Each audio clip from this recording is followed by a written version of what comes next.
بسم الله الرحمن الرحيم. اهلا وسهلا بكم في فقره جديده من فقرات الكوره مع الجوكر. وطبعا يا اخوانا قبل ما نبدا فقرتنا ما تنسوش تدعوا لاخواتكم شهداء غزه، وربنا يا رب يصبرهم وانصرهم على من عداهم ومن خذلهم. وبسم الله نبدا. وطبعا قبل ما نبدا يا اخوانا مليون شكر، ومش هنقدر نشكر اكتر من كده.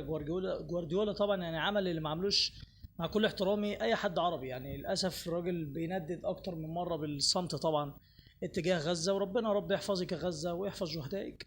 وبسم الله نبدا. طبعا يا اخوانا يعني خلاص 8 ايام على عوده الدوري المصري، وخلاص يعني اصدر خلاص العد التنازلي بدا، والدوري المصري على الابواب باذن الله. الجمعه بعد القادمه دي هتكون بدايه مباريات الدوري، وطبعا هتبتدي اول مباراه الساعه 5 هتبقى بيراميدز امام بتروجيت.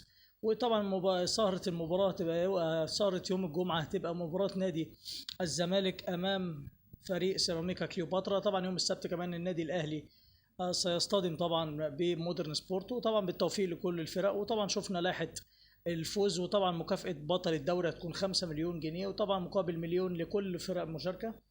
وبالتوفيق للكل، ونتمنى نشوف دوري نضيف. طبعا يا اخوانا هنبتدي بقى بايفرتون دا سيلفا. وطبعا بيراميدز تعاقد مع هذا اللاعب، وطبعا اللاعب كان خلاص يعني كان على وشك الانتقال للاهلي قبل طبعا ما يخش بيراميدز في الصفقه وياخدها. طبعا يعني في تصريح طبعا قالوا على عزت، اللي هو طبعا يعني بسم الله ما شاء الله، اذا كانوا هو او الدرديري الاثنين دول والله العظيم انا بضحك على تصريحاتهم. على عزت طلع يقول لك الناس مش لاقيه تاكل، وبيراميدز بيدفع 100 مليون في ايفرتون. طبعا يعني كان الحلقه دي مع سيف زاهر، فسيف زاهر يعني قارن الموقف بتاع ايفرتون بزيزو مع النادي الاهلي. طبعا قال له زيزو يستاهل. يعني بجد والله العظيم نفسي اعرف دماغك الالمظات دي على عزت فيها ايه. يعني والله العظيم انت او الدرديري جوز مضحكين. فبجد والله طبعا ده بالنسبه للاخ علاء عزت. طبعا نخش بقى على احمد بلال، اللي هو طبعا بسم الله ما شاء الله ده واحد بتاع زمالك بس. بيقول لك الزمالك لو اخذ المركز الثاني او اخذ الدوري مش هظهر في برامج تاني. لا انا بقول لك من دلوقتي يا احمد يا بلال انت مش هتظهر في برامج تاني خلاص، لانك والله العظيم انا قلتها قبل كده. احمد بلال تميمة حظ نادي الزمالك. يعني اي حاجه هيقولها على الزمالك اعرف ليها عكس. قال لك بلاش نسافر، قال لك نادي الزمالك بلاش يسافر ساعه السوبر الافريقي، نادي الزمالك توج بسوبر افريقي. برضه رشح بيراميدز سبحان الله نادي الزمالك توج بكاس مصر. فبجد والله يا ابو البلابل اعمل حسابك ان انت باذن الله هتقعد هتقعد ان شاء الله اخرك الموسم ده، وهتقعد في البيت باذن الله. طبعا مش عايزين نتكلم على سيكا بوم طخ طبعا وحوار ابنه، لان كلنا عارفين يعني سيد عبد الحفيظ طبعا فاضي دلوقتي ومفيش حاجه، والاجواء هاديه بين القطبين، فطبعا لازم نطلع بتصريح.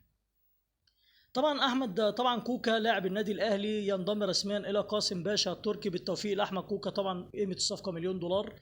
طبعا يعني النادي الاهلي حتى الان ماشي الصراحه بوتيره كويسه جدا.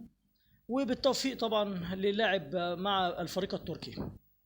طبعا لا تعليق في صوره محمد صلاح طبعا في المعبد البوذي باليابان. وطبعا مش هنتكلم لا تعليق على هذا اللاعب. طبعا حتى الان الصراع ما زال على حمد حمدان. واحنا قلنا والله الفقره اللي فاتت ان الاسبوع ده يكون حاسم في صفقه حمدان. هل هيروح الاهلي؟ هل هيروح الزمالك؟ هل هيروح بيراميدز؟ هل بتروجيت هيضرب بكل دول عرض الحائط وهيبقى بتروجيت؟ هنشوف الكلام ده. طبعا احمد عبد القادر والحوارات اللي بدات تطلع دلوقتي، الراجل طبعا طلع نفى كل الكلام اللي كان بيتقال الايام اللي فاتت. وطبعا كلنا عارفين من المصدر احمد شوبير ابو ذمتين، ده المصدر بسم الله ما شاء الله. لا تعليق طبعا عن المصدر ده. وطبعا قلنا احمد شوبير الفقره اللي فاتت عمل ايه الراجل. طبعا بيروج لابنه في قناه النادي الاهلي على حساب حارس النادي الاهلي محمد الشناوي. طبعا كمان يوسف اسامه نبيه طبعا لاعب النادي الزمالك السابق ولاعب بيراميدز السابق ينضم الى زعيم الفلاحين غزل المحله، وبالتوفيق كمان لهذا اللاعب. طبعا يعني هنشوف طبعا الدوري الجاي هيصفر على ايه. وكمان اللاعب البرتغالي جواو فيليكس ينضم رسميا الى النصر السعودي، وبالتوفيق طبعا للاعب البرتغالي. هينضم طبعا لزميله كريستيانو رونالدو.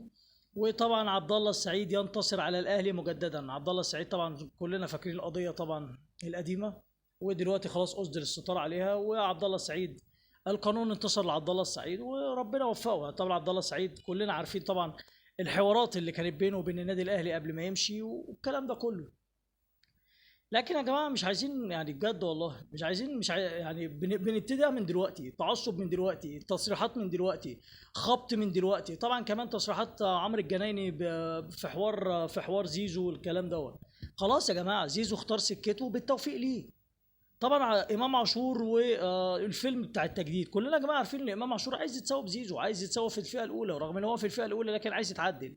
طبعا دلوقتي يعني الناس اللي بتقول لك هو بيهدد بورقه الزمالك، يا جماعه امام عاشور مش راجع الزمالك تاني، احنا بنقولها من دلوقتي، امام عاشور مش راجع الزمالك تاني، مفيش زمالك تاني بالنسبه لامام عاشور، لكن لازم اضغط بورقه الزمالك. زي كده مثلا فاكرين محمد ابراهيم لاعب النادي الزمالك السابق لما كان برضه بيضغط بورقه النادي الاهلي. هو دلوقتي الناس دلوقتي ما بقتش عايزه تجدد ب 20 30، الناس دلوقتي بقت بتحلم بال 100 مليون. ده بسم الله ما شاء الله دلوقتي بقى سقف طموحات اللاعبين، وطبعا الله يسامح اللي لعب في اسعار اللعيبه بالشكل ده. وطبعا يعني كابتن مختار من موسمين قال لك ان لعيب التوب فعلا هو بيساوي 20 مليون، ده لعيب التوب. فبجد والله طبعا استعدادات الفرقه كلها طبعا بتستعد، وكمان في كلام عن صندوق الاستثمار السعودي مع النادي الاسماعيلي ونتمنى التوفيق والله. النادي الاسماعيلي مش عايزينه طبعا يفضل في الكبوه اللي هو فيها، عايزين نشوف اسماعيلي بتاع زمان، عايزين نشوف الاسماعيلي بتاع 2002، عايزين نشوف الاسماعيلي بتاع 2003. وبالتوفيق طبعا للفريق الاسماعيلي، عنده برضه اول مباراه امام بتروجيت، وهنشوف الدوري هيصدر على ايه ولا هيعمل ايه. طبعا يا اخوانا دي كانت فقرتنا، اتمنى يا رب ما كنتش تقلت عليكم، واتمنى طبعا يا اخوانا تدعمونا باللايك والشير والسبسكرايب. انا عارف طبعا يعني المشاهدات بتقع مننا الايام دي يعني، لكن والله دي الاخبار اللي احنا بنجيبها لكم اول باول، وده طبعا حصادنا الاسبوعي. اترككم في رعايه الله وامنه وحفظه، وطبعا لكم منا خالص التقدير والحب والاحترام، ونختم بخير الختام وهي الصلاه على نبينا محمد عليه افضل الصلاه والسلام. حافظ الله فلسطين، حافظك الله يا غزه، حافظ الله الضفه. شكرا، السلام عليكم.